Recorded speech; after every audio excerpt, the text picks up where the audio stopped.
utaona. Hebu niamkie kwanza. Shikamoo.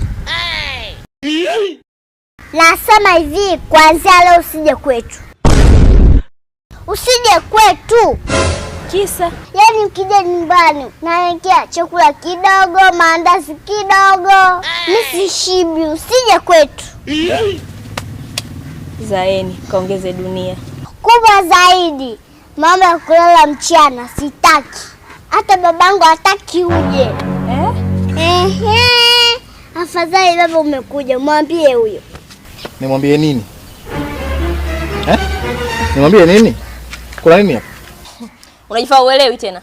Unanichanganya Asma. Umekuja kumwambia nini anti? Wewe usijifanye unajizima data. Huyu mtoto